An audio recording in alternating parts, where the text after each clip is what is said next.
welcome to Thunder Down Under, our special on the Border-Gavaskar series. Sunil Gavaskar joins us live on the program. And Sunil, first up, before we get into the nitty-gritties of the match, do you think that was the right call taken by Rohit Sharma to drop himself from the playing 11 in such a crucial test match of the series, in the middle of the series, something that's never happened in Indian cricket before? Well, I think it was a decision that was obviously taken with the interest of the Indian team and taking the current form into account. So that was what Jasprit Bumrah also said, that he decided, the captain decided not to play because they used the word rested, which is, what is used in Indian cricket.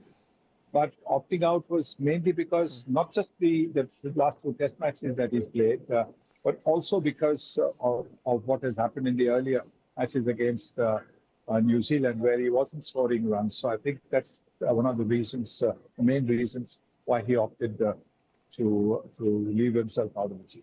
Okay, no reason to doubt what Jasprit Bumrah said. This was indeed a decision taken by Rohit Sharma himself. But my question to you, Saiba, is I spoke to you a day before the match and I asked you, had you been in a situation like that, and you narrated that there were a few times while you were captain of the Indian team, you did find yourselves in situations where you may have been struggling for form or there were some injury issues, and you went up to the team manager or the senior players within the team and asked them that, listen, I'm having these doubts about playing this game. I don't know whether I deserve to be part of the playing 11. And you said every time you got a response from the manager / coach and the senior players ensured that you played, even though you had self-doubts. Is it then fair to assume that while Rohit may have doubted his own form, he would have definitely gone to a coach, he would have definitely gone to some senior players, maybe even the chairman of selectors who's present in Australia, and he did not get that vote of confidence from them, and that's why he decided not to play himself?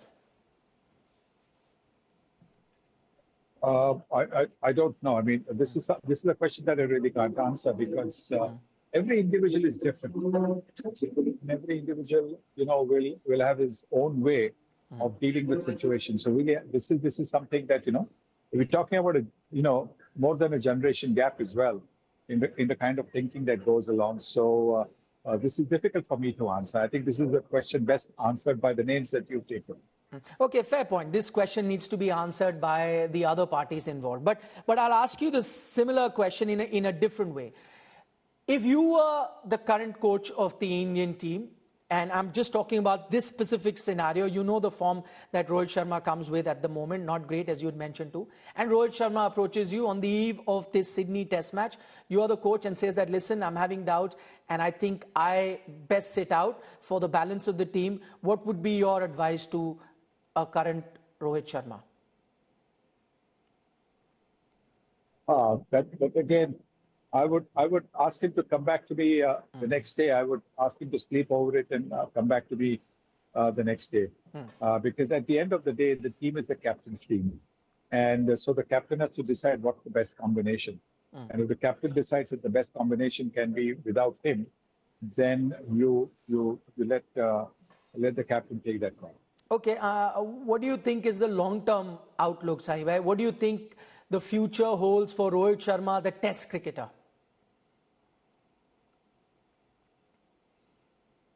Again, it's a call that he will have to make. My feeling is that because the new World Test Championship cycle starts from June, July, with the series in England, there are no test matches now between the end of this test match and that test match. And if India do not qualify for the World Test Championship final, then I think the selection committee will want to look not just at Rohit Sharma, but at some others for who they might be saying, look, are they going to be available for the 2027 World Test Championship final in case India does well again in the next 2 years?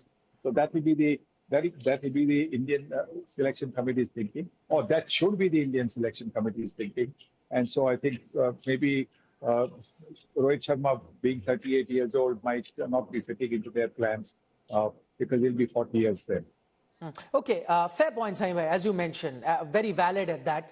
that maybe now, moving forward, you'd have to look at the team selection as well as the captain selection based on who could be playing the 2027 WTC cycle. So with that in mind, if that's the ideal scenario for Indian cricket, with that in mind, who do you think is the best candidate then at the moment to lead this Indian team into the next WTC cycle, the next captain? Jasprit Bumrah. Jasprit Bumrah is shown in Perth.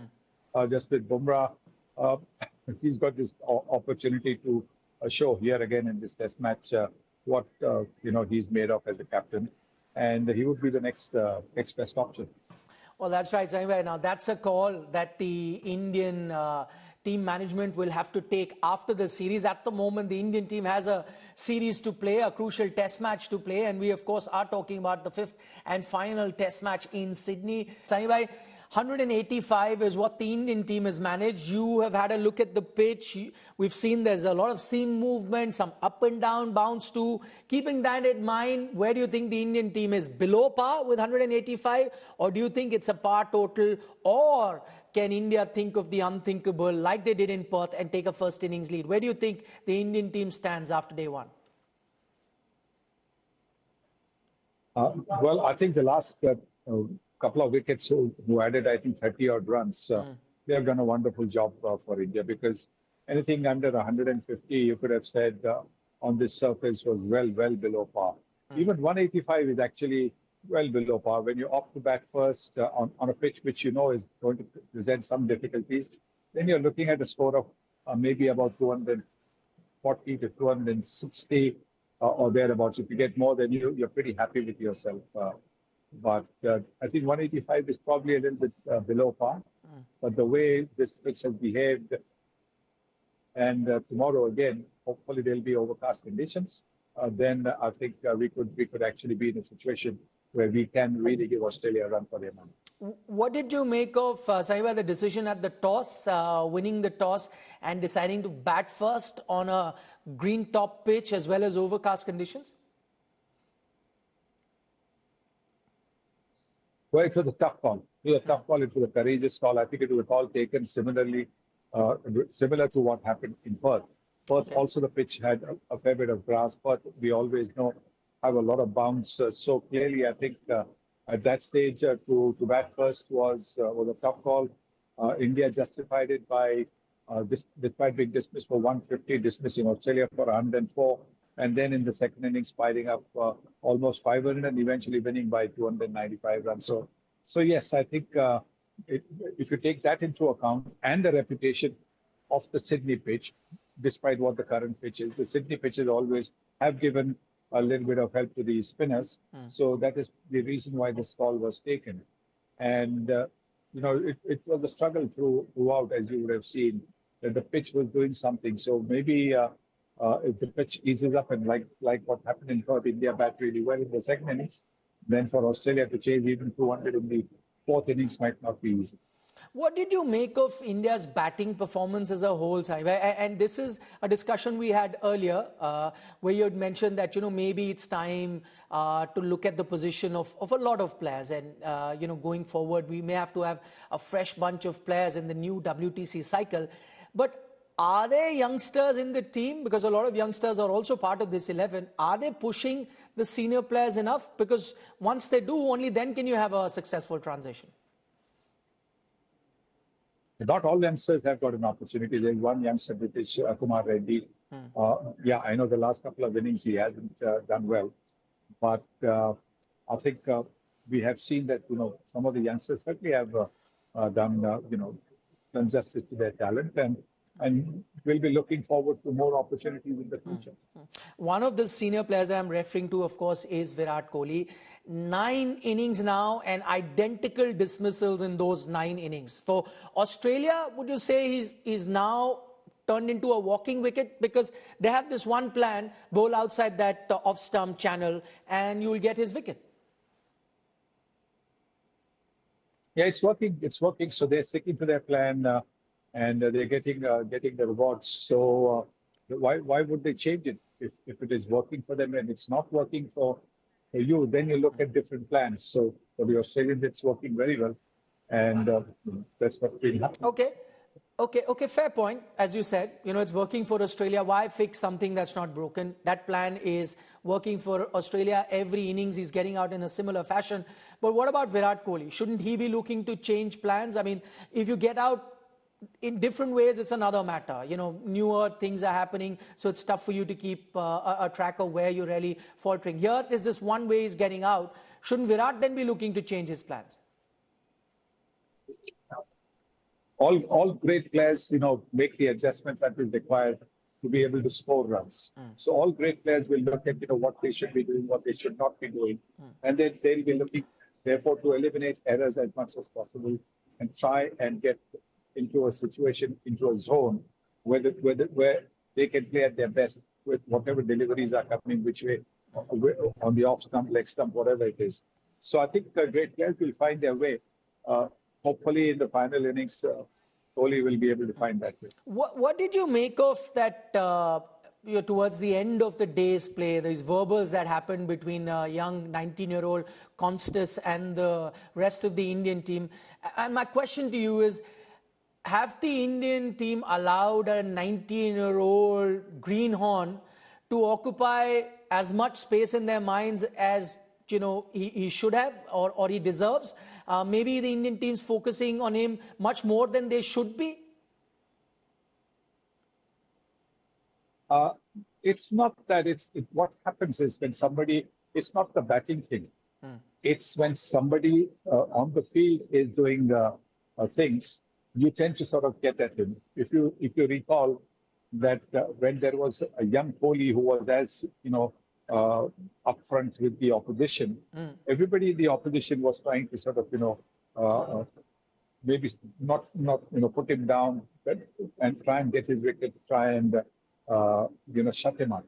So I think it is pretty similar. That's what they're looking to do, because just before that delivery that got Khwaja out, I think he had something to say to Jasprit Bumrah. So it was really none of his business at that stage to say anything to Jasprit Bumrah. But he did, and that's the reason why Jasprit Bumrah and everybody went at him. And I think Constas has suddenly become, what Australians feel is somebody who can thwart Jasprit Bumrah. He did that in that first innings when nobody knew what was going to happen. Jasprit Bumrah had an answer in the second innings, got him out. But what I think is that I think with all this, he's got a little bit carried away as well with this thing. Shane Watson, who has seen him grow, has gone on record saying he's normally a very quiet, reserved person, and he's surprised by this change in him. And this could be a change where maybe the others around him in the Australian team have sort of encouraged him to do that. But one thing I'll tell you, that as he goes on, as this reputation of his, of being a stirrer, and because that's all is happening at the moment, gets big, he will be the one that everybody will try their darndest to put down. Saimi, I'm not even looking at the long term, even in the short term. I'm licking my lips in anticipation as to what is going to happen between a Constas and Jasprit Bumrah, Prasidh Krishna. I'm sure they're going to have a go at him. Finally, before we let you go, what did you make of those two umpiring decisions by the third umpire? One of Steve Smith taking that catch of Virat Kohli that wasn't allowed, and the other of Washington Sundar's dismissal, which the Snicko didn't seem to have too much of movement there, yet he was given out. I think the Kohli catch was clearly not out, though all those who do not love Indian and India cricket will say it was out. But that is understandable. They know where their bread is buttered. Their bread is not buttered as far as India is concerned, because they are all with, having their work-related things in Australia. So that's totally understandable. But you can see when the ball is held between the index finger and the middle finger, there's more chances of it being a clean catch, that the ball has not touched the ground. But when it is between the index finger and the thumb, 99.9% of the time, it will hit the ground. It will touch the ground, because you cannot really hold the ball, cricket ball, coming at speed in this. It is bound to, slip out of your hand. And that's the reason. If it had been cleanly held, then the ball would not have gone up to another fielder. So that was a correct decision. in my view. And then with the Washington Sundar decision, also, I think the technology again, once again, has shown, that there is great need for technology to improve. But there was a bit of doubt about whether he had connected, because there really was not a clear deflection being shown, but the umpire thought that there was a deflection being shown, and therefore, and there was a little spike there, so therefore he was given out. Okay, Saima, we'll leave it at that. Completely out of time on this broadcast, but here's a reminder that Mr. Gavaskar will be joining us live after day 2 of the Sydney Test match for all the analysis. This is your destination, India Today. We're live at 6:30 p.m. looking back at each day's play of the Border-Gavaskar Trophy. But another reminder, if you're craving for more, if you're a cricket nut who wants even much more in-depth analysis, do join us for a live show every day right after the last ball of the day is bowled. It's usually around 12:30 in the afternoon. We are live on our YouTube channel, Sports Today. So subscribe to that and join us there for some in-depth analysis of everything that's happening down under.